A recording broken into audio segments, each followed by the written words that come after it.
Subscribe करिए हमारे channel target UP TET CTET को और बेल आइकन को दबाइए।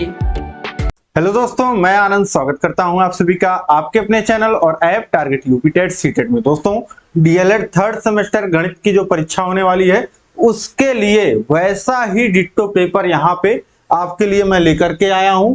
ये आपके मॉडल पेपर्स हैं और इसमें आपके वही प्रश्न देखने को मिलेंगे जो आपके परीक्षा में पूछे जाएंगे। ठीक है, 3 मॉडल पेपर्स मैं आपको कराऊंगा और इन तीनों मॉडल पेपर्स में आपको कम से कम 75% प्रश्न ऐसे होंगे जो आपके परीक्षा में मिल जाएंगे। ठीक है, यहाँ पे ऐसे कॉन्सेप्ट कवर होंगे, ऐसे प्रश्न कवर होंगे जो आपके पूरे पेपर को जो परीक्षा में पूछा जाने वाला है वही आपको यहाँ पे पढ़ने को मिलेगा, वही प्रश्न आपको यहाँ पे देखने को मिलेंगे। तो इन मॉडल पेपर्स को पहले आपको क्या करना है, इस तरीके से खुद इस क्लास को देखते देखते खुद से ऐसे सॉल्व करना है, ऐसे उत्तर बताना है कि जैसे आप परीक्षा देने ही बैठे हैं। ठीक है, तो ये एक कंडीशन। और दूसरा, आपको अपने नंबर काउंट करने हैं कि आपको कितने अंक मिल रहे हैं ये अगर आपका पेपर होता। ये 2 काम आपको करने हैं। कॉपी पेन लेकर के बैठिए, कैलकुलेशन करिए और लिखते रहिए, सॉल्व करते रहिए। और इस क्लास को पहले लाइक और शेयर कर दीजिए ताकि सब तक पहुंच जाए और हम लोग इसी तरीके से स्मूथली आगे बढ़ते रहें। देखिए, तो पहले आपको 5 बहुविकल्पी प्रश्न देखने को मिलेंगे। पहला प्रश्न है आपका, परिमेय संख्या 3/5 से बड़ी परिमेय संख्या है।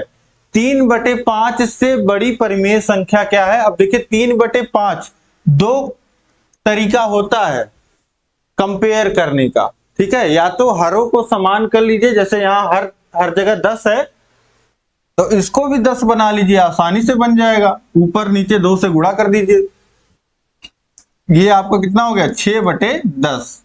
3/5 को कितना लिख सकते हैं, 6/10।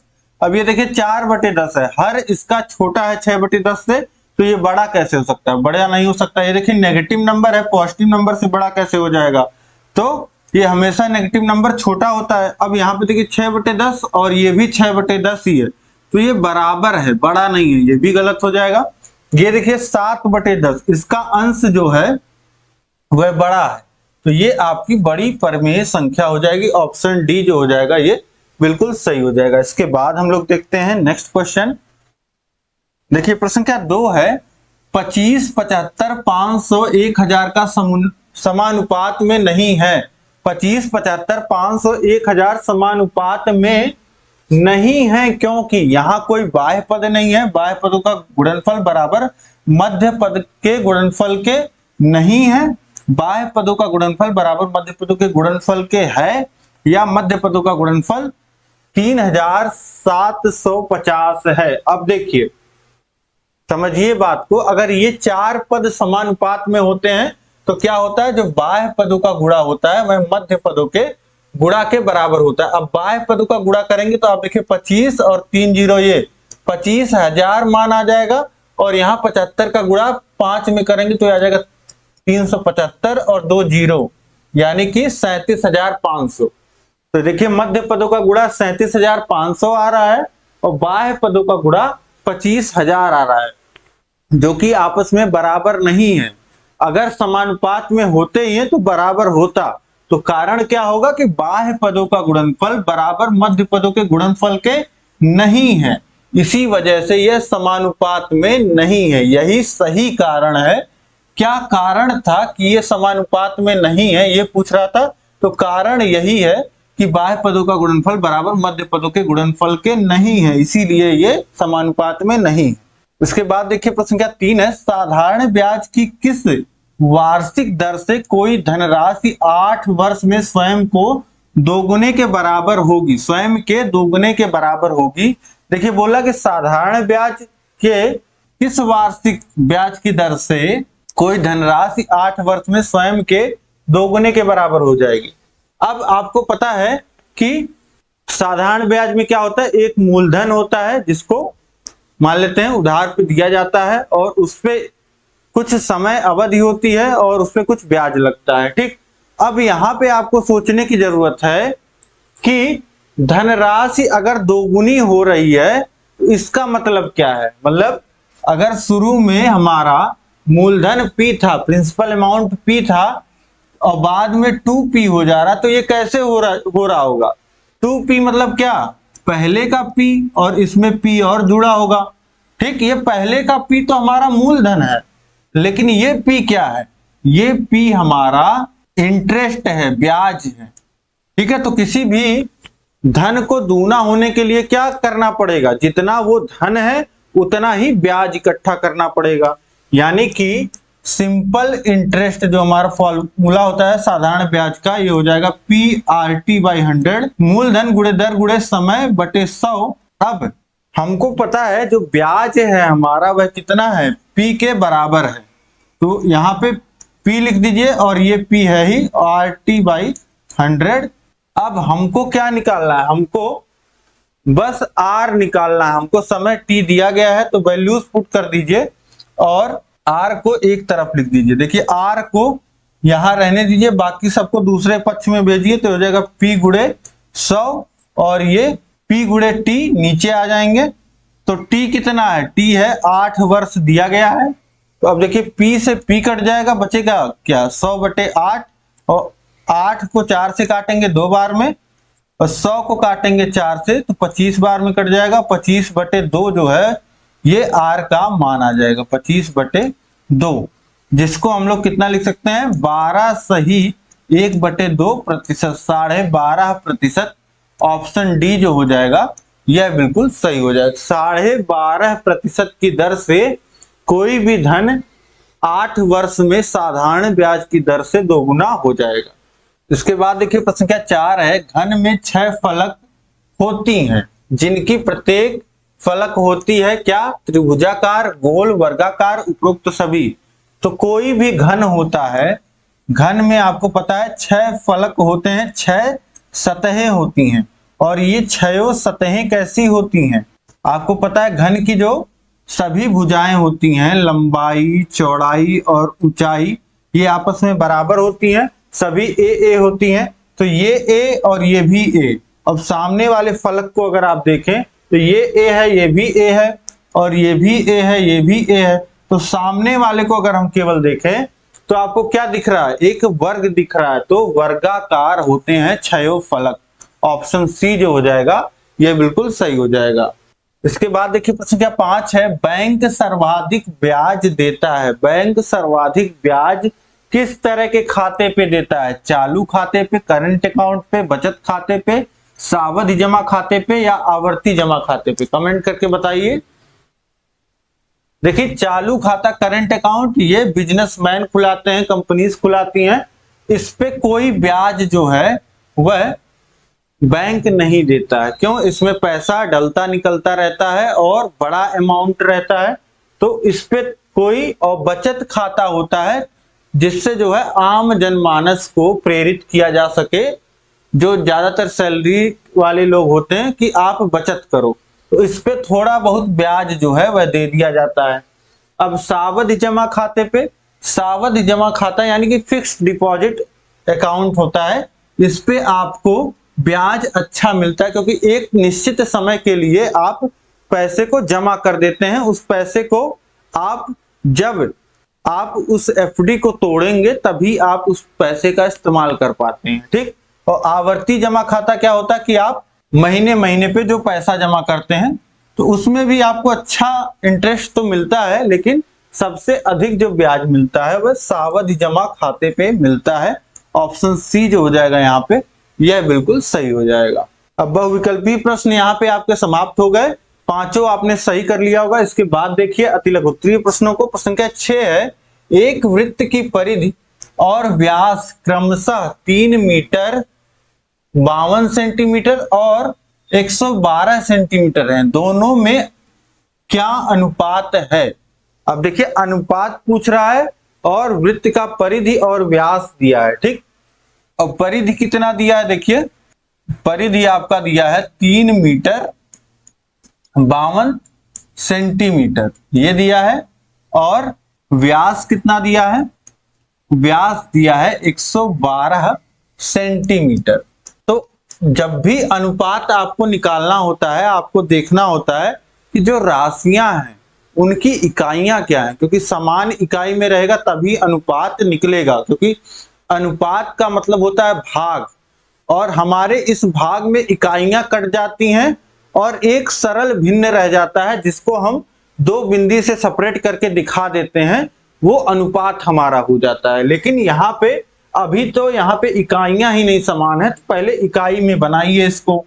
देखिए 3 मीटर को सेंटीमीटर में कन्वर्ट करने के लिए 100 से गुणा करेंगे तो हो जाएगा 300 सेंटीमीटर, और 52 सेंटीमीटर पहले से है तो ये आ जाएगा आपका 352 सेंटीमीटर, और ये 112 सेंटीमीटर पहले से है। तो एक वृत्त की परिधि का अनुपात आपको लेना है व्यास से, तो 352 बटे 112 ये हो गया। अब देखिए इनको आप थोड़ा सरल कर लीजिए, इस भिन्न को सरल करेंगे तो देखिए 4 से काटेंगे तो 4 दूनी 8, 3 बचा और 8 32, 28 बार में कट गया, और 4 8 32 और 4 8 32, 88 बटे 28 ये मिल गया आपको।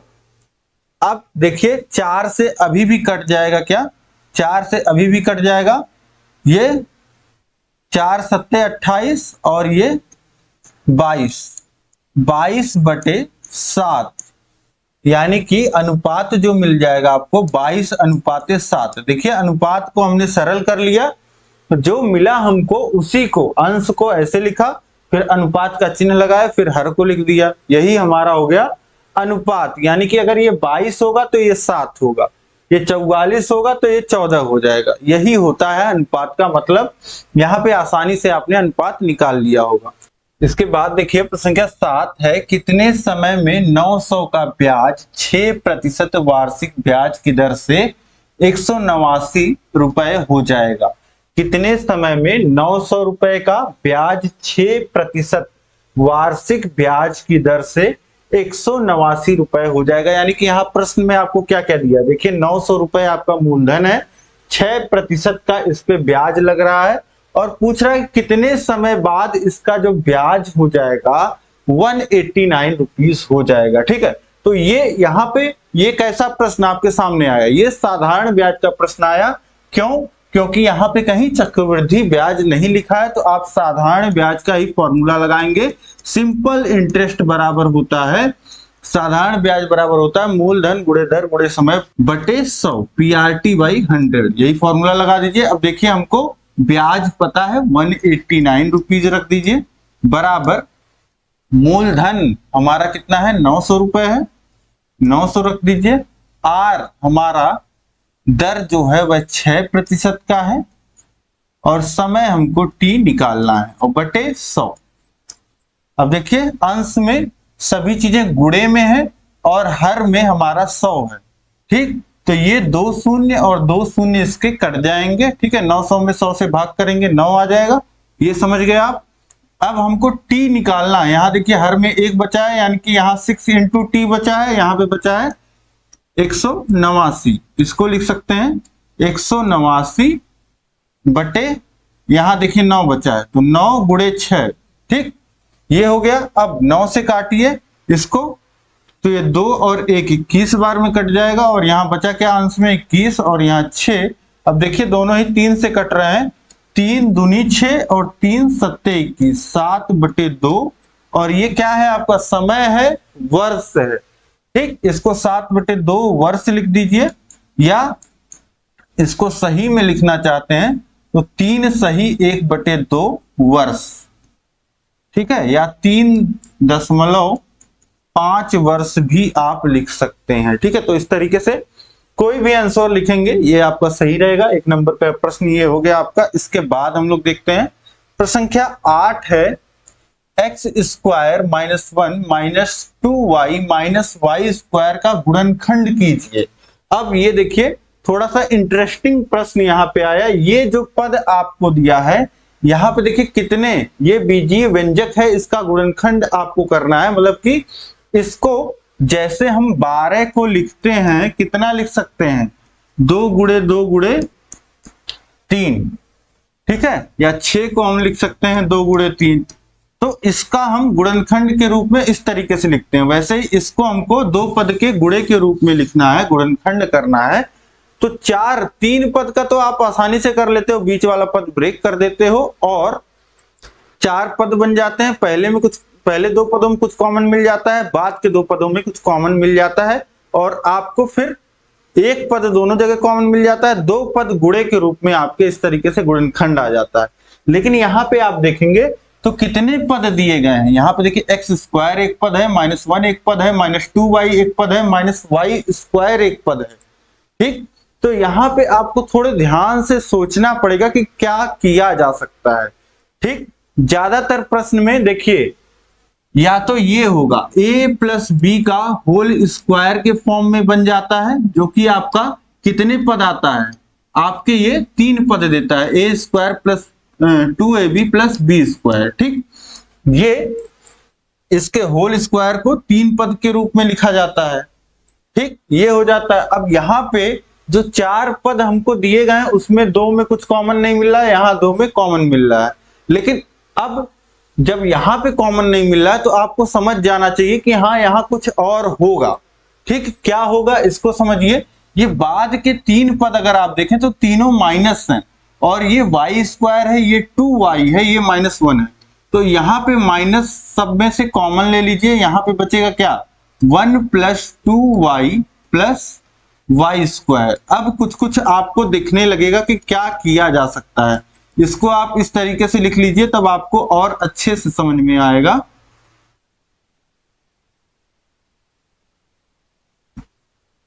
देखिए y² को मैंने आगे लिख दिया और 1 को उधर लिख दीजिए। अब देखिए इस तरीके के फॉर्म में कुछ आ रहा है, नहीं दिख रहा है। अभी भी 1 को 1 का स्क्वायर लिख सकते हैं, क्योंकि 1 का स्क्वायर भी 1 ही होता है। तो अब देखिए आप, ये आपको दिख रहा होगा y की जगह यहाँ y का स्क्वायर है, एक a² की जगह y का स्क्वायर है और b² की जगह 1 का स्क्वायर है।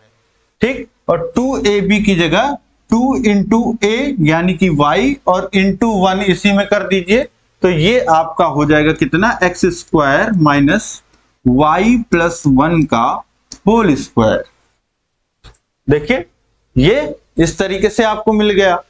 अब यहाँ पे कुछ आपको समझ में आ रहा है, यहाँ पे ये दो पद जो हैं आपको दिख गए। जो यहाँ 4 पद थे, अब ये 2 पद, इनको 2 पदों के रूप में आप देखिए। और एक फॉर्मूला और याद करिए, a² - b² का, जिसको एक ब्रैकेट में हम लोग लिख सकते हैं a + b और इनटू दूसरे ब्रैकेट में लिख सकते हैं a - b लिखा जा सकता है। ठीक, अब यहाँ पे देखिए a की जगह है x का स्क्वायर, a की जगह है x और b की जगह कितना है, y + 1।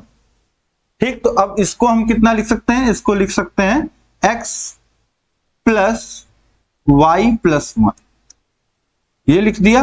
अब यहां कितना लिखेंगे, यहां लिखेंगे x माइनस ये वाला पद b कितना है, y + 1 है, माइनस जब लगाएंगे तो एक ब्रैकेट और लगा लीजिए, या माइनस का गुणा दोनों में होगा, ये समझना है आपको। ठीक है, y + 1 ये। अब इसको इस तरीके से लिख दीजिए x + y + 1। x अब माइनस का गुणा दोनों में होगा तो -y - 1। ठीक है, कुछ लोग गलती क्या करेंगे, -y + 1 लिख देंगे। नहीं, माइनस का गुणा दोनों में होगा, ये आप हमेशा ध्यान रखा करिए। ठीक है, चिन्हों का ध्यान हमेशा गणित में रखना है, कौन से चिन्ह को पहले सॉल्व करना है सॉल्व करते समय, और माइनस को जहां भी लगाएंगे देखेंगे कि कहीं सभी पदों में तो नहीं लग रहा है। तो इस तरीके से इसका सलूशन, इसका गुणनखंड आप देखिए, 4 पद आपको घटाने में दिए थे और इसको 2 पदों के गुणे के रूप में हमने लिख दिया, ये इसका गुणनखंड हो गया। इसके बाद देखिए अगला प्रश्न है, प्रश्न क्या 9, x का मान बताइए। x का मान बताइए। यहाँ पे क्या लिखा है, 7/5 के घाते 4 गुणे 7/5 के घाते 3 बराबर 7/5 के घाते x - 1। इसी x का मान आपको बताना है। अब घात में आपने पढ़ा है कि कहीं पे अगर लिखा है a के घाते x और इसको बराबर दिखाया है a के घाते y को, तो यहां से हम लोग लिख सकते हैं x बराबर y के। ठीक, ये एक चीज घात के नियमों में आपने पढ़ी है, और एक चीज आपने पढ़ी है, अगर कहीं पे a के घाते x है और गुणे a के घाते y हो रहा है, तो इसको हम लोग लिख सकते हैं a के घाते x प्लस y। ठीक, ये दोनों नियम आपको पता होने चाहिए। तो यहाँ पे देखिए a की जगह क्या है 7/5, यहाँ भी 7/5 है, यानी कि आधार जो है बेस वह समान है दोनों जगह। जब आधार समान होता है तो घातें जुड़ जाती हैं, तो इसको लिख सकते हैं 7/5 के घाते 4-3 बराबर 7/5 के घाते x माइनस 1। ये हो जाएगा। अब देखिए यहाँ पे 7/5 यहां भी है और 7/5 यहां भी, यानी कि आधार समान है और बीच में बराबर का चिन्ह है, तो घातें भी आपस में बराबर होंगी। तो यानी कि 4-3 कितना हो जाएगा 7 बराबर x माइनस 1, या फिर x बराबर लिख सकते हैं -1 को इधर भेजेंगे 7 में जुड़ जाएगा, एक माइनस इधर आके बराबर में प्लस हो जाएगा, यानी कि 7-1 लिखा जाएगा जो कि बराबर आ जाएगा 8 के, यानी कि x की वैल्यू कितनी आ गई 8। ठीक, तो आसानी से, बस आपको नियम पता होने चाहिए, आसानी से आप कर लोगे। इसके बाद देखिए प्रश्न संख्या 10 है, x² + 7x + 15 में x+3 से भाग दीजिए। x+3 से हमको भाग देना है किसमें, x² + 7x + 15 में। तो जब भाग देना होता है तो पहला पद यहाँ x है, यहाँ x² है, तो x में किस चीज का गुणा कर दें कि x² बन जाए, x का गुणा कर दीजिए आप, तो x का गुणा इन दोनों पदों में होगा, x में होगा तो ये हो जाएगा x² और +3 में होगा तो हो जाएगा +3x। इसके बाद घटाते हैं, जब घटाते हैं तो ये जो नीचे वाले पद हैं, जो ये पद हैं घटा रहे हैं, तो इनका चिन्ह परिवर्तन हो जाता है। यहाँ +x² था तो ये -x² हो जाएगा, ये +3x था तो -3x हो जाएगा। ठीक, अब x² में से घट जाएगा, शून्य ये कट जाएंगे आपस में, और ये 7x में से 3x घट जाएगा तो 4x बच जाएगा। अब 4x और यहाँ दो पद हैं, तो ये हम अगला पद भी यहाँ उतार लेते हैं, +15 यहाँ बचा है। अब देखिए यहाँ x है, यहाँ 4x है, तो x में किस चीज का गुणा कर दें कि 4x बन जाए, तो 4 का, तो -4 का गुणा कर देंगे, ये हो जाएगा 4x, और 4 का गुणा 3 में होगा, ये हो जाएगा -12। फिर घटाइए माइनस माइनस, और ये 4x घट जाएगा और 15 में से 12 चल जाएगा, बचेगा 3, ये 3 आपका शेषफल हो जाएगा और ये आपका भागफल हो जाएगा x+4। कहीं कहीं पूछ लेता है, अगर यहीं पे पूछ लेता है शेषफल और भागफल बताओ, तो आप लिख देते शेषफल 3 और भागफल x-4, और इस प्रश्न में ऐसे ही करके छोड़ सकते हैं, यही आपका भाग हो जाएगा। ठीक, इसके बाद देखिए प्रश्न संख्या 11 है, एक कमरे के फर्श का क्षेत्रफल 48 वर्ग मीटर है, यदि उसकी ऊंचाई 5 मीटर हो तो कमरे का आयतन ज्ञात कीजिए। अब किसी भी कमरे का आयतन, कमरा कैसा होता है, एक घनाभ के आकार का होता है, तो लिख सकते हैं आयतन बराबर हो जाएगा लंबाई गुणे चौड़ाई गुणे ऊंचाई, यही होता है आपका कमरे का आयतन, घनाभ के आयतन के बराबर होगा लंबाई गुणे चौड़ाई गुणे ऊंचाई। अब देखिए कमरे के फर्श का क्षेत्रफल दिया गया है, तो ये जो कमरे का फर्श का क्षेत्रफल होगा वह आपको दिया है 48, और ये क्षेत्रफल आया कैसे, कमरे के फर्श का क्षेत्रफल अगर हमको निकालना होता है तो कमरा आयताकार है, इसकी लंबाई और चौड़ाई का गुणा होता है, तो लंबाई गुणे चौड़ाई बराबर है 48 के, ये हमको मिल गया, ये प्रश्न में दिया हुआ है, और ऊंचाई 5 मीटर दी हुई है, तो यहां हम पुट कर देंगे लंबाई गुणे चौड़ाई की जगह 48 और ऊंचाई की जगह 5 हमको दिया गया है। अब 48 का गुणा 5 में होगा तो आ जाएगा 240, और सब कुछ आपको मीटर में दिया है, मीटर क्यूब या घन मीटर आप लिख सकते हैं। आयतन हमारा कितना आ जाएगा 240 मीटर क्यूब, यूनिट जरूर लिखिएगा। अब इसके बाद हम लोग देखेंगे आपके अति लघुत्तरीय प्रश्न समाप्त होते हैं, यहां से आपके लघुत्तरीय प्रश्न शुरू होते हैं, 2 नंबर वाले प्रश्न। ठीक है, 5 नंबर के आपके बहुविकल्पी हो गए, 6 नंबर का आपका हो गया अति लघुत्तरीय, 11 नंबर आपके पेपर में हो गए। ठीक, यानी कि अभी आप पासिंग मार्क भी नहीं पहुंचे हो, अब आपको लघुत्तरीय अटेम्प्ट करके और नंबर आपके बढ़ाने हैं। आपको बहुविकल्पी और अति लघुत्तरीय से एक अच्छा बेस बना लेना है कि आपका जो बैक लगने का डर होता है वो खत्म हो जाए। ठीक, ये बहुविकल्पी अति लघुत्तरी में आपको समाप्त कर लेना है और यहाँ लघुत्तरी में आपको समय देना है और मेहनत करना है। ठीक है, एक ही घंटे आपको मिलेगा, तो इसलिए अब चलिए आगे सॉल्व करिए। देखिए प्रश्न संख्या 12 क्या कह रहा है, 2000 का 10% वार्षिक ब्याज की दर से 3 वर्ष का चक्रवृद्धि ब्याज ज्ञात कीजिए। बिल्कुल सीधा सीधा प्रश्न है, चक्रवृद्धि ब्याज आपको निकालना है, लेकिन यहाँ पे एक टर्न भी आएगा, मैं आपको बताता हूं। देखिए जो हमारा फॉर्मूला होता है वह होता है ए बराबर यानी कि मिश्रधन बराबर मूलधन गुणे ब्रैकेट में 1 plus R by 100 to the power T. ये आपको क्या देता है, ये आपको मिश्रधन देता है। मूलधन अगर इसी में ब्याज निकालना हो, जैसा कि यहाँ में केवल ब्याज निकालना है, तो यहाँ बाद में माइनस पी कर देते हैं और यहाँ पे इंटरेस्ट लिख देते हैं, लेकिन हम बाद में घटा लेंगे, कोई नहीं। अब देखिए पी हमारा कितना है, 2000 रुपए है। 1 प्लस आर कितना है हमारा, दर कितनी है, दर देखिए 10% वार्षिक ब्याज की दर है 10/100 और समय कितना है हमारा 3 वर्ष है। अब सबसे पहले यहाँ क्या हम इस ब्रैकेट को सॉल्व करेंगे। ब्रैकेट में देखिए क्या हो रहा है, 1 प्लस 10/100 है, 10/100 को हम सिंप्लीफाई करेंगे, 10 से इसको भी काट दीजिए, 10 से इसे काट दीजिए, तो ये 10 बच जाएगा, ये एक बार में कटा है तो ये 1/10 हो जाएगा। अब हर समान करेंगे 10, यहाँ 10 का गुणा होगा, एक जुड़ेगा, 11/10 बच जाएगा और इसके घात में है 3, 11/10 के घात में है 3, यानी कि 11/10 का 3 बार गुणा आप कर लीजिए, 3 बार गुणा कर लिया। इस शून्य से ये शून्य कटा, इस शून्य से ये शून्य कट जाएगा, इस शून्य से ये शून्य कट जाएगा। अब 2 गुणे 11 गेरहियम 121 और गुणे 11, 11 का क्यूब याद हो तो आप सीधे लिख सकते हैं। अब देखिए नहीं याद है तो गुणा कर लीजिए, 11 के नम 11, 11 दूनी 22, 1 23 हो जाएगा और 11 के नम 11 और 2 कितना हो गया 13 और 2 गुणे 13 से 31, तो ये हो जाएगा 2662, 2662 रुपए ये आपका आ गया मिश्रधन 3 वर्षों का। अब अगर आपको ब्याज निकालना है, इंटरेस्ट निकालना है, तो ये आप मिश्रधन में से मूलधन घटा दीजिए, तो ये आपका, ये आप हिंदी में ही लिखिएगा, ठीक है, या फॉर्मूले में आप ये इस्तेमाल कर सकते हैं, ठीक है, कोई दिक्कत नहीं है।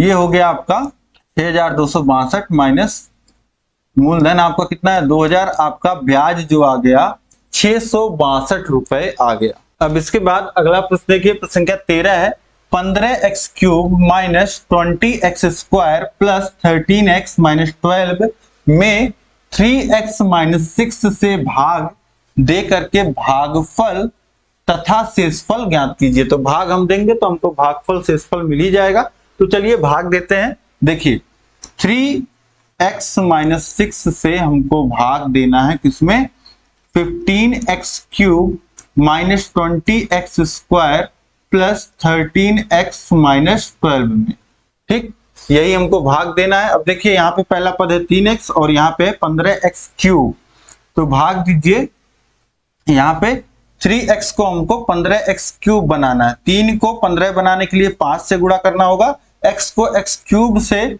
क्यूब बनाने के लिए स्क्वायर से गुणा करना होगा, तो 5x² से यहां हम गुणा कर देंगे, तो 5x² का गुणा होगा 3x में, तो हो जाएगा 15x³ और फिर 5x² का गुणा होगा -6 में, 6 × 30 और -30x², ये हो जाएगा। अब घटा दीजिए, घटाएंगे ये माइनस ये प्लस, अब ये पूरा कैंसिल आउट हो गया, घट गया, 0 हो गया। अब यहाँ पे नीचे प्लस 30x² है, यहाँ माइनस 20x², तो प्लस 10x², ये हमारा बच जाएगा। अब फिर से हम भाग करेंगे, भाग करने से पहले हमको ये अगला पद उतारना होगा। अब अगला पद हमने उतार लिया। अब यहाँ पे देखिए हमको 3 को बनाना है 10, 3 को 10 कैसे बनाएंगे, तो किससे गुणा करना होगा, गुणा कर दीजिए आप 10/3 से, तो बटे में जो 3 है उससे ये 3 कट जाएगा और 10x से जो है हमको 10 मिल जाएगा। और यहाँ पे x वाला देखिए, यहाँ x है, यहाँ x² है, तो x से गुणा कर देंगे यानी कि 3x में 10/3x से गुणा करेंगे तो 10x² मिल जाएगा, और फिर 10/3x से गुणा करेंगे 6 में तो ये कितना, 3 से 6 कटेगा 2 बार में, और -2 ये हो जाएगा, -2 का गुणा हो जाएगा 10x में तो ये हो जाएगा -20x। अब घटा दीजिए, घटाने के लिए माइनस और ये प्लस, ये पूरा शून्य, और ये 13x और 20x 33x आ गया। अब ये 33x आ गया, इसके बाद भाग करेंगे तो फिर 33x, अब यहाँ पे -12 उतार लेंगे। अब 3x को 33x बनाना है तो सिंपल सा 11 से गुणा कर दीजिए, ये बन जाएगा 33x, और फिर इसके बाद -6 है तो ये हो जाएगा -66, 11 का गुणा होगा 6 में। अब इसके बाद घटाइए, माइनस, ये प्लस हो जाएगा, और प्लस हो गया तो 12 इसमें से घट जाएगा तो ये 4 और 5 54, 54। अब ये 54 सिंगल एक पद बचा है, इसके बाद कोई पद है नहीं, तो ये 54 जो है यहीं पे ऐसे रहेगा, और ये क्या कहलाएगा, ये हमारा शेषफल कहलाएगा। ठीक है, ये अलग से आप लिख दीजिएगा नीचे, शेषफल जो हमारा आ जाएगा 54, और जो हमारा भागफल आ जाएगा वह ये आ जाएगा 5x² प्लस 10/3x प्लस 11। ये हमारा क्या हो जाएगा, भागफल। इसको अलग से नीचे लिख लीजिएगा ये भाग देने के बाद, जिससे एग्जामिनर को देखने में आसानी हो और ये 2 नंबर पूरे आपको मिल जाए। अब इसके बाद देखिए अगला प्रश्न है, प्रश्न संख्या 14 है। यहाँ पे आपको इन संख्याओं की माध्यिका ज्ञात करना है। तो माध्यिका ज्ञात करने में पहला स्टेप हमेशा ध्यान रखिएगा, माध्यिका जब भी आपको निकालना है तो संख्याओं को क्रम में लगा लेना है, उसके बाद कितनी संख्याएं दी गई हैं ये गिन लेना है, वो सम है या विषम है उस अनुसार माध्यिका का फॉर्मूला लगेगा। ये इतना सा स्टेप आपको देखना है। अब देखिए यहाँ पे कुल कितनी संख्याएं दी गई हैं अभी हम गिन लेंगे, लेकिन सबसे पहले देखिए हम एक क्रम में, बढ़ते हुए क्रम में लगाएंगे। तो सबसे पहले देखिए यहाँ पे सिंगल डिजिट में और डबल डिजिट में संख्याएं हैं, तो सिंगल डिजिट में आप देखिए 8 है, 9 है, और कोई संख्या सिंगल डिजिट में नहीं है, तो सबसे छोटी संख्या हमारी 8 हो गई, फिर 9 हो गई। ये 2 संख्याएं हमने लिख ली। इसके बाद देखिए 10 यहाँ आ रहा है और यहाँ भी आ रहा है, तो ये 10 2 बार आ गया। इसके बाद देखिए क्या आ रहा है, 10 के बाद हमको यहाँ 11 मिल रहा है, तो 11 लिख लीजिए। इसके बाद हमको 12 मिल रहा है, 12 हमने लिख लिया। ये पहली 5 संख्याएं हमने लिख ली। इसके बाद 12 के बाद यहाँ देखिए 13 आ रहा है, 13 को लिख लीजिए। 13 के बाद देखिए क्या आ रहा है, 13 के बाद हमको 19, 20 और 22 दिख रहा है, और कोई संख्या हमारी रह नहीं गई है, तो ये हमारा 19, 20 और 22।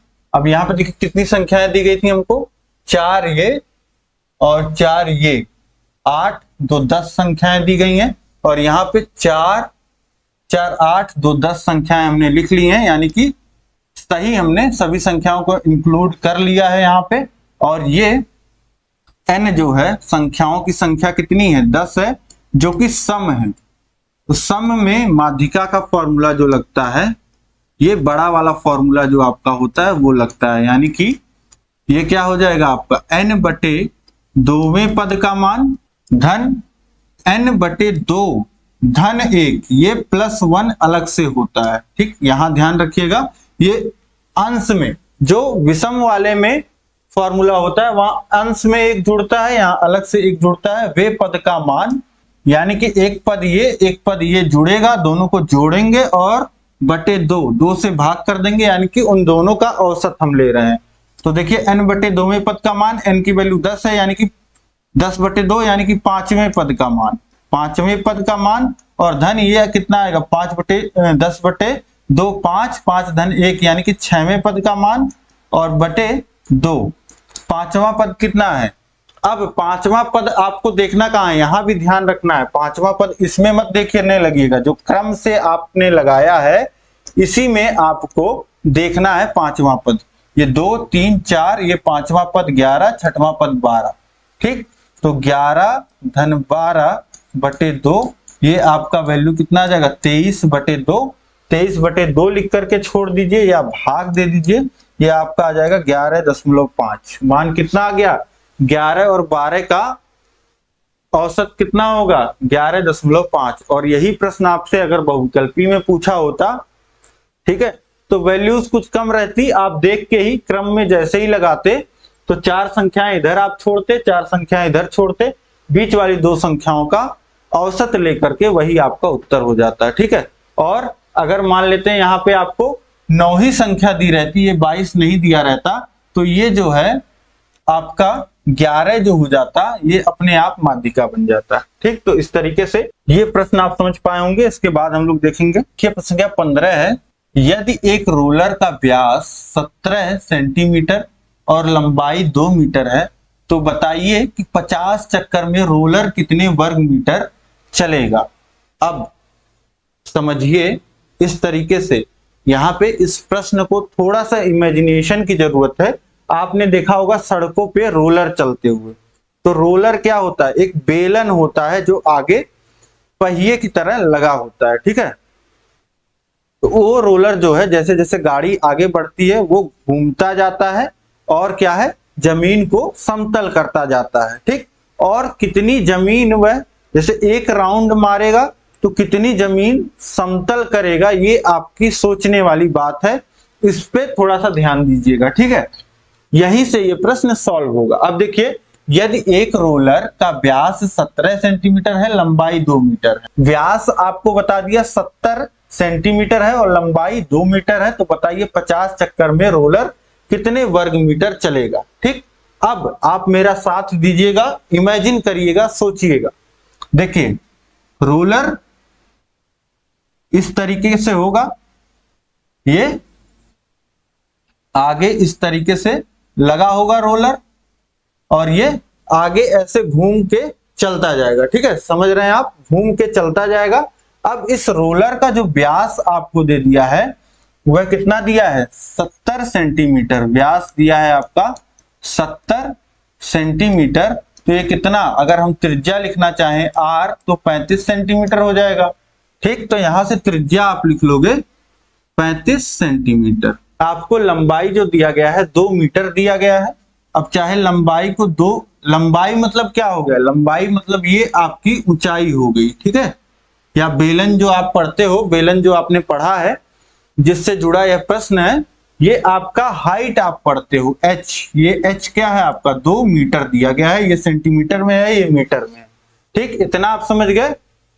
अब आपने पढ़ा है बेलन का वक्र पृष्ठ, बेलन का वक्र पृष्ठ, संपूर्ण वक्र पृष्ठ नहीं, संपूर्ण में ये दोनों वृत्त का क्षेत्रफल जुड़ जाता है, और वक्र पृष्ठ में ये जो कर्व वाला एरिया होता है, ये जो गोले का कर्व वाला एरिया होता है, जो आप इधर से जो घुमावदार एरिया होता है, सिलेंडर जो आप छू सकते हो, ठीक है, जो जमीन पे टच हो रहा है, उस पार्ट की बात की जा रही है, ये वक्र पृष्ठ। ठीक, चटाई आपके घरों में होगी, चटाई का आप समझिए कि एक आप इस तरीके से सिलेंडर बना दीजिए चटाई का, या एक पेज ले लीजिए, आप अपने कॉपी से एक पेज ले लीजिए और उसको गोल करके इस तरीके से ये बेलन के आकार का इस तरीके से बना दीजिए। ठीक, वो आपका एक खाली सिलेंडर बन जाएगा।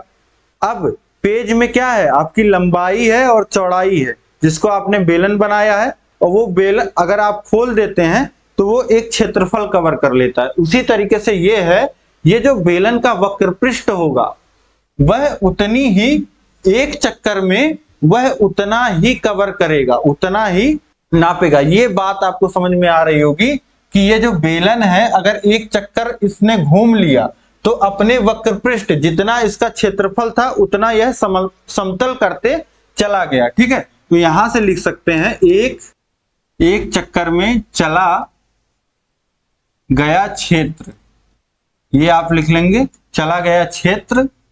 तो ये बराबर किसके होगा, बेलन के वक्र पृष्ठ के, बेलन पृष्ठ के बराबर हो जाएगा। ठीक है, बेलन के वक्र पृष्ठ में जितना इसका क्षेत्रफल होगा, वक्र पृष्ठ होगा, एक चक्कर में उतना ही तो ये दूरी तय कर पाएगा, उतना ही तो एरिया कवर कर पाएगा। ये चीज आप समझ पा रहे होंगे। तो बेलन का वक्र पृष्ठ कितना होता है, बेलन का वक्र पृष्ठ होता है 2 पाई r इंटू h, यही होता है। और यहाँ पे r को आप चाहिए तो क्योंकि वर्ग मीटर में आपसे उत्तर पूछ रहा है, तो इसको आप मीटर में कन्वर्ट कर लीजिए। तो 100 से भाग करेंगे तो ये आ जाएगा 0.35 मीटर। अब ये आपका 2 और पाई की वैल्यू 22/7 और आर कितना है आपका, आर है 0.35 और ये कितना है आपका, हाइट है 2। ठीक, ये इतना एक चक्कर में चलेगा, एक चक्कर में। अब आपसे पूछ रहा है 50 चक्कर में, 50 चक्कर में, 50 चक्कर में चला गया क्षेत्र, ये बराबर हो जाएगा, इसी में 50 का गुणा कर दीजिए। तो 2 गुणे 22/7 गुणे 0.5 गुणे 2 गुणे 50। ठीक, अब ये 2 गुणे 50 कितना हो जाएगा, 100, और 100 का गुणा 0.35 में हो जाएगा, तो ये कितना हो जाएगा, 35। तो ये हो जाएगा आपका 2 गुणे 22/7 गुणे 35। ये आपका मान मिल गया। ठीक है, इसको इतना हम लिख सकते हैं। अब 7 से 35 को काट दीजिए, तो 7 × 5 = 35 और 2 का गुणा 5 में होगा तो 10 और 22 का गुणा 10 में तो 220 वर्ग मीटर। ठीक है, ये आपका उत्तर हो जाएगा।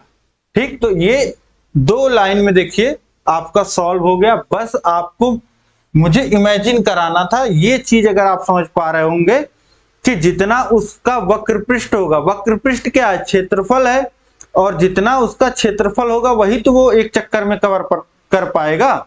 ठीक है, ये आप करके देखिएगा, कॉपी का पन्ना मोड़िएगा और कॉपी का पेज समझिए। एक एक्सपेरिमेंट आप कर सकते हैं, कॉपी का जो आपका पेज है उसको आप मोड़िए, एक वृत्त बनाइए, इस तरीके से ये वृत्ताकार हो जाएगा।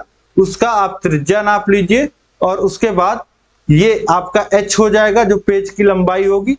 उसका आप इस तरीके से बेलन के वक्रपृष्ठ का क्षेत्रफल निकाल लीजिएगा और कॉपी का जो आपका पेज है उसके लंबाई चौड़ाई से आप उसका क्षेत्रफल आयत की मदद से निकाल लीजिएगा, देखिएगा सेम आएगा। ठीक, तो इस तरीके से ये प्रश्न आप समझ गए। ये एक तरीका था, इसको एक करने का एक तरीका और है। एक बार और मैंने इस प्रश्न को सॉल्व कराया है एक तरीके से, और कि आप देख लीजिए कि एक चक्कर में कितनी दूरी चलेगा, एक चक्कर में कितनी दूरी चलेगा वो आपको पता चल जाएगा, और फिर 50 चक्कर में कितनी दूरी चलेगा वो आप निकाल लोगे, और उसके बाद आपको ये चौड़ाई पता है, दूरी कितनी तय किया ये आपको पता चल गया है, वो आपकी लंबाई हो जाएगी, ये चौड़ाई।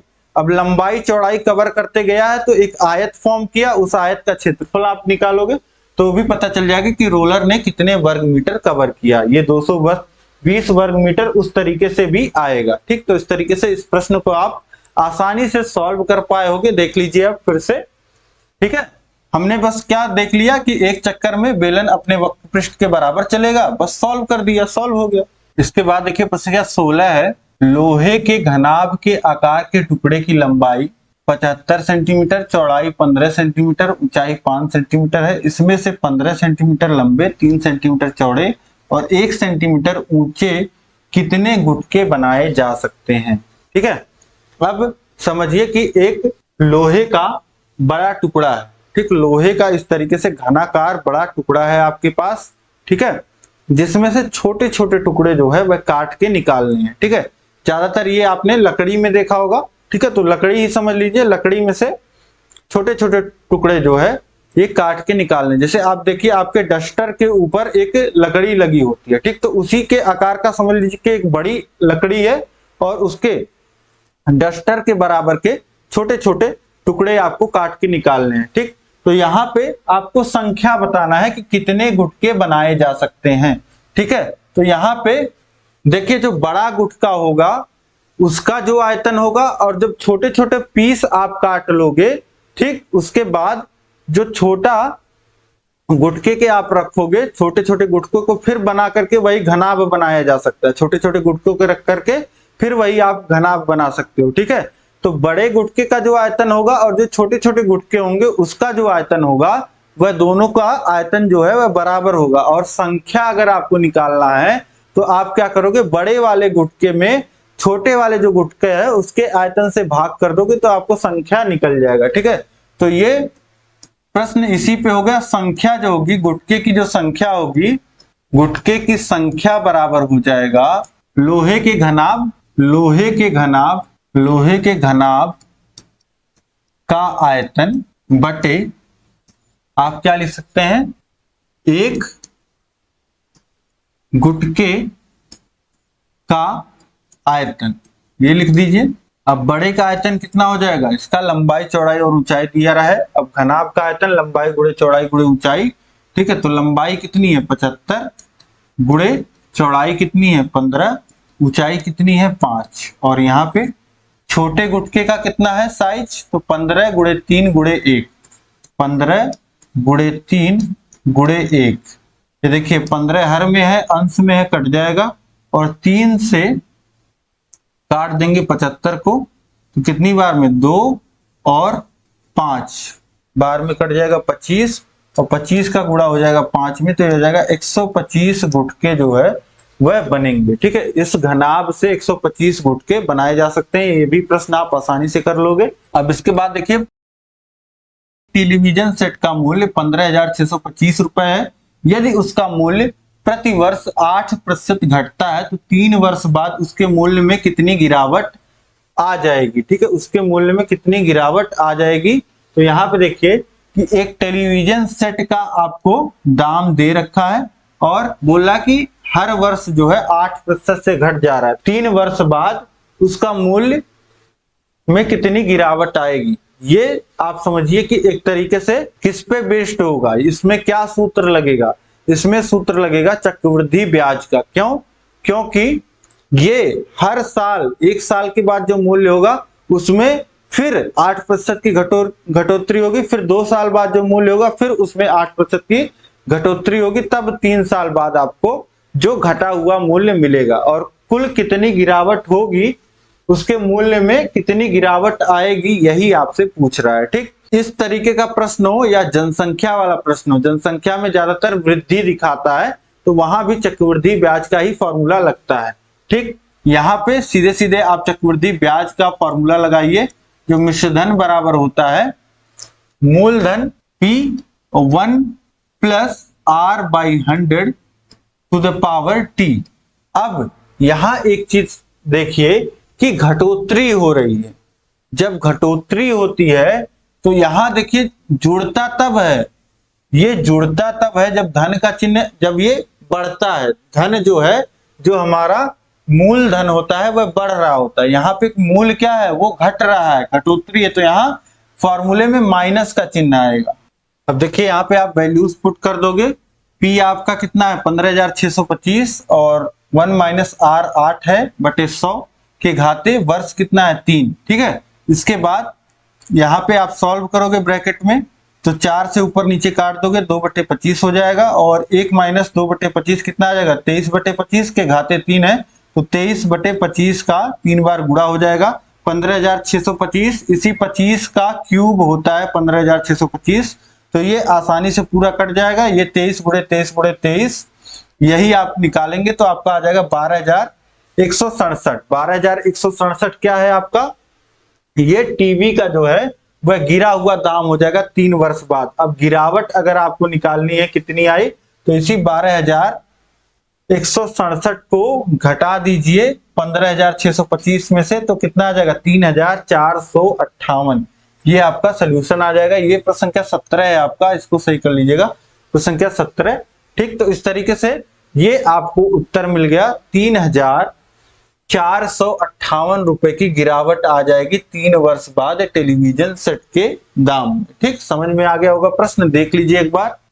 इसके बाद देखिए प्रश्न संख्या 18 है, संलग्न चित्र में कोण AOC 110 अंश है, AOC 110 अंश है, 110 अंश इस कोण का मान दिया गया है, तो निम्नलिखित का मान ज्ञात कीजिए। इन कोणों का मान आपको निकालना है, ठीक। अब देखिए कोण ADC, कोण ADC आपको निकालना है, तो बहुत ही आसान है। ये एक आपका वृत्त दिया गया है, वृत्त में O केंद्र है आपका, और ये आपका AC एक जीवा है। AC क्या कर रहा है, AC आपके वृत्त को 2 भागों में बांट रहा है, ठीक, 2 भागों में बांट रहा है, और ये ऊपर का भाग जो है यह एक वृत्तखंड है। अब इस वृत्तखंड में इसी AC के द्वारा आप देखिए केंद्र पे कोण बन रहा है 110 अंश का, और इसी AC के द्वारा यहाँ परिधि पे कोण बन रहा है ADC, तो ये कितना होगा, कोण ADC जो होगा आपका ये आधा होगा कोण AOC के। क्यों? क्योंकि जो केंद्र पे बना कोण होता है वह दोगुना होता है परिधि पे बने कोण के, यानी कि परिधि पे बना कोण आधा होगा केंद्र पे बने कोण का। तो ये कितना हो जाएगा, ये हो जाएगा आपका 55 अंश। कोण ADC का जो मान आ जाएगा ये आ गया आपका 55 अंश, ये आपने निकाल लिया। इसके बाद आप लिखिए, देखिए कोण ABC का मान आपको निकालना है, कोण ABC का मान निकालना है।